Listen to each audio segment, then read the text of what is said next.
Joel Klatt is with us. He saw Alabama, Wisconsin. He with us each week, courtesy of mybookie.ag. What is up, Klatt?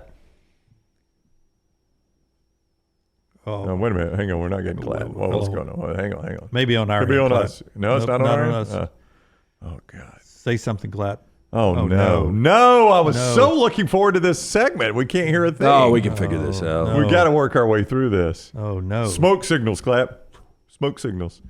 I don't know why we can't hear. He can hear us. He can hear us. Oh, I see his meter's moving. His meter's moving. Yeah, I know. I know. You want to, Rockstar? You want to send him a new link? Let's just start it. We're going to start over, Klatt. Let's start from scratch. Everybody, cross your fingers. Let's try Joel Klatt again. No! What's going on? I don't know. What's going on? You know, that's one of the things. I have subtitles on at all time now. Not for sporting events. What are we gonna do? But pretty much for shows. If we could just subtitle him. Can we do an old school phoner? No, we're not going to do a poverty segment. Well, we know how good he looks. We can do a poverty segment. I don't want to. I'd rather. Wait. What? We did this in hurricane coverage one day in my local TV. What? Can Joel call us on the phone? No, that's going to be way off. His voice isn't going to match. It may be closer than you think. We're wasting valuable time. He's probably got 11 interviews lined up right now. No, we know your mic's working, Joel. You're a professional. Yeah, this is so disappointing. Yeah. Hey, just a thumbs up. Does Jalen Milroe, is he a pretty good quarterback? Yeah. Did you enjoy watching it? That's two thumbs up on that one. What did you like with 36 seconds left in the half that instead of taking a knee, they were aggressive? Attack. Yeah, I thought that was pretty good. If we're playing charades, we know the two best teams in the SEC, third best team in the SEC right now. There's probably three directions you could go. You would say that. There you go. Oh, it's a T. Tennessee. Okay. UT, yeah. So neutral site, Alabama, Tennessee. Who wins the game? Oh, glad! Wow. Neutral site, Ole Miss, Alabama. Who wins the game? Okay. Alabama. Okay. Oh, okay. So then we've got Ole Miss as number 5. Is Texas better than Georgia right now? I think everybody thinks that. I don't. Well, let me ask you this: if the abdominal strain was worse, if the oblique was worse, can they win games against the competition they're going to? Okay. Yeah. So Arch is that good? He's buzzing in really quickly. Yeah, wow. We're asking dumb questions. In your prime, could you outrun Arch Manning 67 yards? No. That surprised me. I guess the nameplate surprised me that he had that speed. Wow. Yeah. How important is elite quarterback play for Texas right now? No, I know it's elite, but let me ask you this, and this is not taking a shot at you. Look, I mean, you quarterbacked in a Big 12 championship game. You never had an offensive line like this. Like if they had 21-year-old Joel Klatt, is Texas good enough to win a championship? No. Okay. It's just not a You're shot too at humble. Texas. Too humble. Shot at Klatt, yeah. You're too humble. Is USC going to dominate? Okay. Is Here, USC? hold on. Okay, You guys got me on my phone. Yes, let's do it. Yes, there you go. There we go. Yeah, we got you on phone. There we go. There we go. How's this? Good. Oh, it's we better. can hear you. We Yeah. can hear you. That's what's important. I love the set. I'm sorry, Joel, but we got you. Is that I don't know what's going on there. Okay, now we got it. I love the yes or no questions, like the thumbs up, thumbs down. That was fun. I think part of what makes Texas really great is their quarterback play and their elite quarterback play.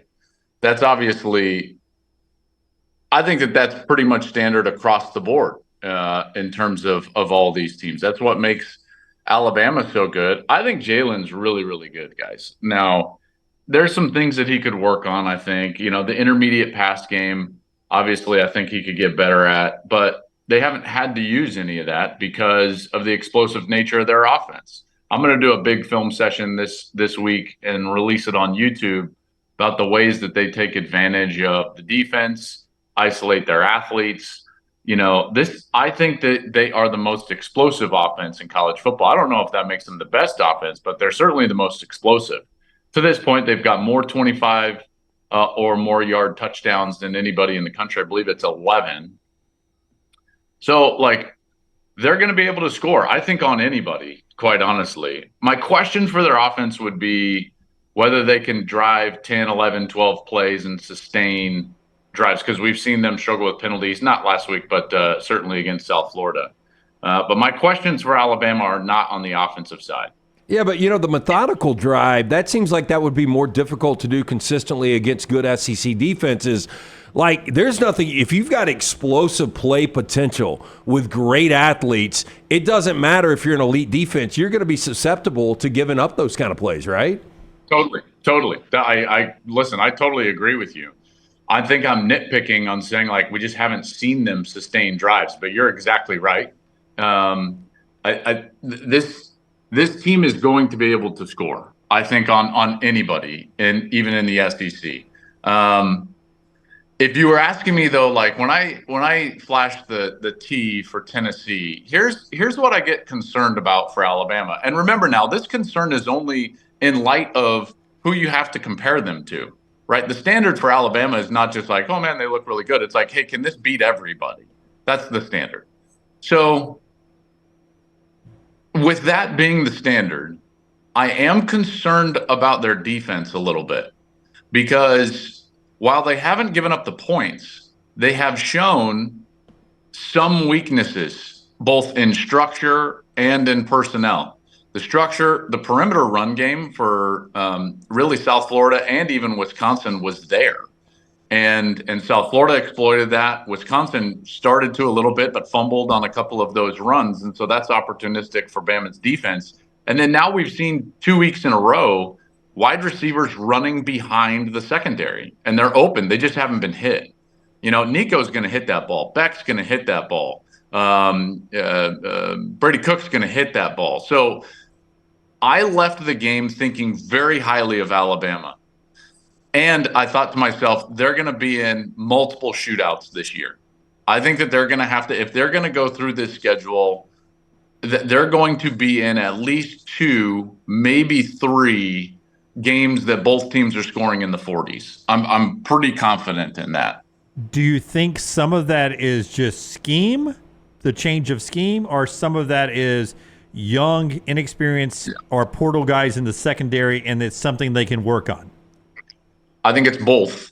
I think that the perimeter run issues are structural, and I think that the cohesive nature of the secondary, or lack thereof to this point, because you got not only the young guys, you've got 2 transfers, right? So everybody's new. At times when Red Morgan is in the game and he's covering the slot, you've got 4 of 5 guys in the secondary and the nickel that are new. Now 3 of them are experienced and 2 are young, but they're new playing together. Hopefully Malachi's, injury was just precautionary. He looked to be dinged up on that play inside the 5, did not come back after that one. So that's a personnel deal which I think will get better as they develop a more cohesive nature together in the secondary. That should get better. The structural issues, I think, are more profound, because you're not going to change the structure of your defense mid-year. When they play their base 3-3-5, I think that they are really susceptible to perimeter run. When they have that, what do they call it? What do they call that position? And by the way, the wolf position. Yeah, that's where Russo got hurt. Yeah, when they get into that odd front and they play with like 5 techniques, but they're not wide 5 techniques. And then they've got the wolf, Quay, and hopefully he's okay, or Q, and they bring him right up into the A gap. And then they've got 2 off the ball linebackers, and then they just play a structure of coverage behind that. They are really susceptible to the zone read, to the outside run, to the stretch run, to the quarterback run. So that'll continue. You guys, mark my words, and you can come back to this conversation as we go on. Somebody's going to hurt them badly in the run game out of that structure. When they get into their 4-down territory, or at least 4 guys at the line of scrimmage, and even if they're standing guys up on the outside, that's a harder edge, and it's more difficult to get onto the perimeter. Now, why I like that structure better for them is that the weakness of that structure, which would be basically like being in nickel out of an odd front, you take a defensive lineman out and you're playing with 2 tackles and then 2 kind of stand-up guys. most of the time, defenses are susceptible right down the middle, and so you can run right down the middle. But I thought Tim Smith, Tim Keenan, these guys up front, like they were big enough to hold the run wall out of that structure, and then you have harder edges, which cuts down on the perimeter run.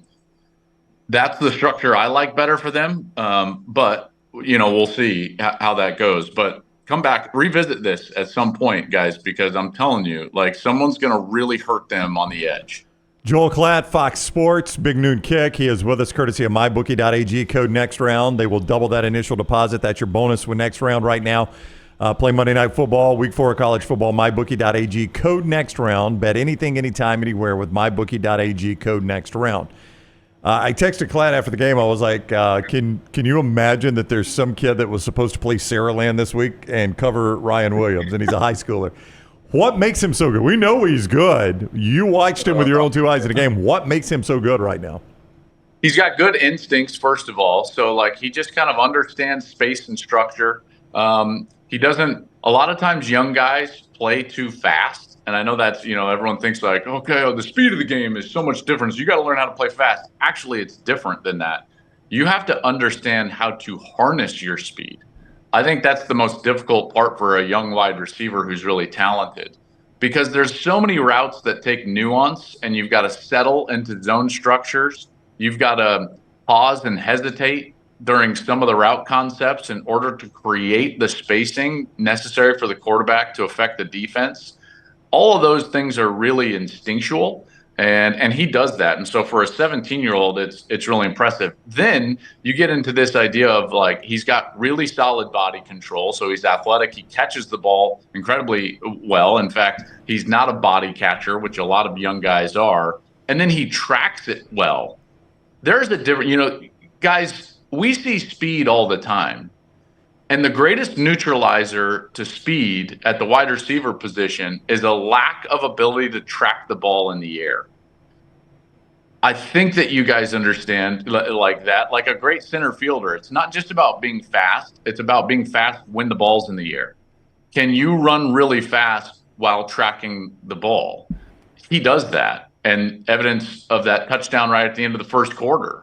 He just runs right by and the corner, by the way, switched off on that. I didn't get a chance to talk about it during the game, but the corner was covering outside. There was like a tight end outside or a running back outside.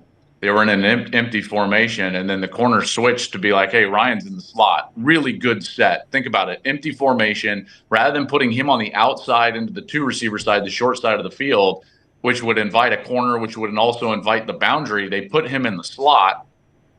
The free safety and a middle safety look has got to work towards the wide side, because those are where the three receiver side is, which promotes a slot one-on-one with Ryan Williams. Really great set from Kalen DeBoer, good play call, and an excellent ball from Jalen Milroe.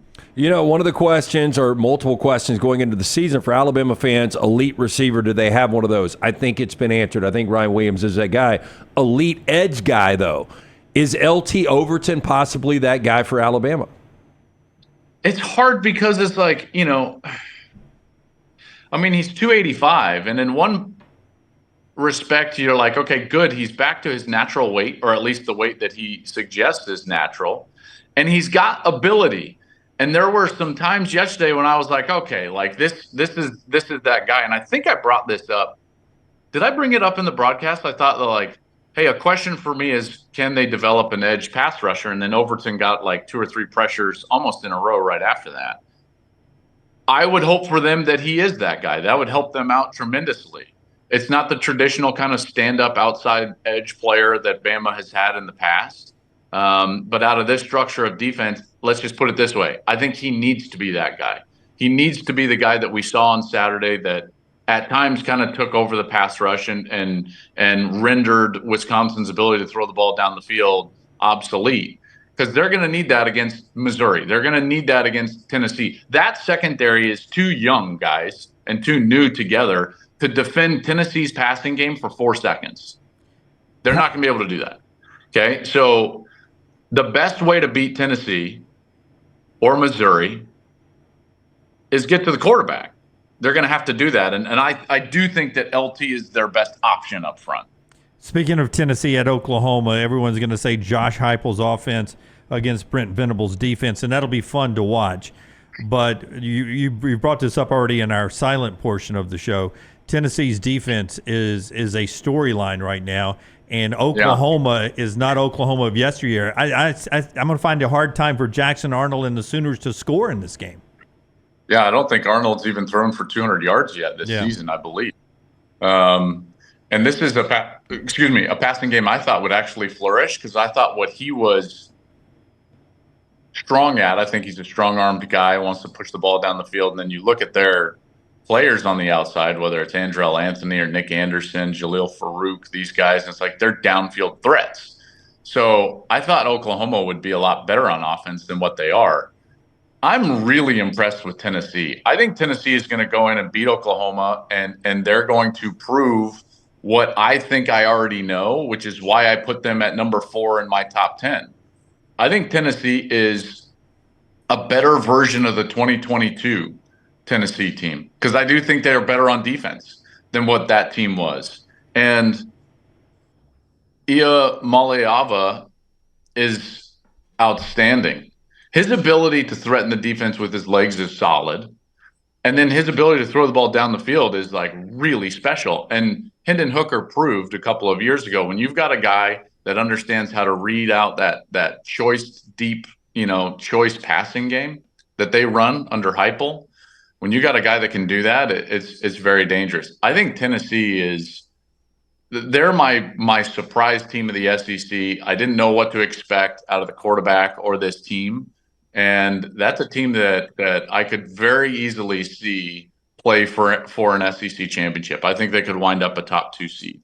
Who has had a bigger downgrade at quarterback, and ultimately, where do these programs end up once we get to November and December? Florida State or Michigan? Michigan's had the bigger downgrade, just from a talent perspective. But it's interesting you bring both of those up, because think of it this way. Like, people in Michigan are getting on Sharon, and everyone's like, how does this happen? How do you not get in the transfer portal? And at Florida State, they did. And it's like, it didn't work out, so you're seeing both sides of the sword of the transfer portal. It's not always a 100% fix. DJ ain't it for Florida State. I think based on his age, that should be kind of an experiment that is over. That season is over. They are now, listen, if you bet the under on their 9.5 season wins, you win. That's right. Yeah. Pretty incredible. Cash the check. September 16th. Yeah. Like, I'm headed to pay me out, pay me my money, right? Like, it has gone disastrously for Florida State. Michigan is still salvageable, only because they've won a couple of games, and you still have, at least in my estimation, a defense that can keep you in it. Now, we'll see what happens with that defense. 2 things when it comes to Michigan. Number 1 is they've got to choose a quarterback and go, and I don't think that it's probably Davis Warren, because that's played out. We've seen that. He's had that opportunity. It's probably Alex Orji, and Alabama proved early last year. It's like, hey, man, you take your lumps with a guy that you feel like needs to develop as a passer in order to get the best athletes on the field and affect the defense. And then he will develop into, at least in Milroe's case, one of the better downfield passers in all of college football. Okay, so if I was Michigan, I'd probably lean into Alex Orji, because that also leans into the philosophical direction that they need to play, which is run the football, own the time of possession, win the field position battle, don't turn it over, keep your defense off the field. And then on defense, this is my next point for Michigan. Wink Martindale comes in as their defensive coordinator. And yes, it's the same structure as the previous 2 guys. And in fact, he taught them their defense. Mike McDonald and Jesse Minter are both in the NFL now. But guys, Wink blitzes way more. They were in the middle of the pack, 48th in the country in terms of blitz rate over the last 3 years. I think it was right around 28% they blitzed. Wink has blitzed 49% so far in this season, which is 4th highest in all of college football. Wow. See, that's not what Michigan does, guys. They're a team that blitzes only when they need to in the third quarter. I've got a lot of numbers, and I'm sure we're running low on time, to suggest that like the philosophy and style that Michigan needs to play is a philosophy where it's slowly like a boa constrictor. You squeeze and squeeze and squeeze your opponent. And then when you find the opportunity in the third quarter, you give them the final squeeze. That's when you get aggressive. And that's when you can take a multiple possession lead and then just grind out the rest of the game. They were in the last 3 years, guys, 23 one-score games in the second half. Wow. Think of their record now in the last 3 years. 23 of those games, they were in a one-score game in the second half. This is their model. In those 23 games, they were 21-2 because they just understood how to win those games. That's a 91% winning percentage. That's the best in the country by far. By far. And right now, they're manipulating their structure of defense in order to create pressure, which creates bigger plays by the opposition. It creates more snaps for their defense because there's more opportunities for the opposition to move the ball and move the chains, which is exactly what we saw against Texas. Listen, I could probably talk about Michigan all day long because I've done about 37 of their games, but I'm telling you, they're outside of their blueprint right now, and it's not just a quarterback issue. They get USC Saturday. The big noon kick is Marshall, Ohio State, 11 o'clock on Fox. That's where Klatt will be, and the big house, not the big house, in the horseshoe there with Gus and Jenny. Excellent visit, Klatt. Sorry about the issues early, but I'm glad you followed through. No, listen, we had an audible. I did like the question and answer period. That was kind of fun. We can bring that back. We might need to start. We should probably start every week like that. You guys could just have like 5, right. Throw them out. Yeah, we'll go silent, thumbs up, thumbs down from Klatt. Very old school there. Yeah, it could be a bit. I like it. Yeah. Appreciate you guys. All right, buddy. Problem. See you. That is Joel Klatt on Fox, and he was with us courtesy of mybookie.ag. Code next round. You can bet anything, anytime, anywhere with mybookie.ag, including Falcons at Eagles tonight, the Battle of the Birds, where the Eagles are a 6-point favorite. You make your initial deposit there at mybookie.ag, and they will double it right now when you use code next round. Code next round to get double that initial deposit right there at mybookie.ag. Bet anything, anytime, anywhere, mybookie.ag, code next round.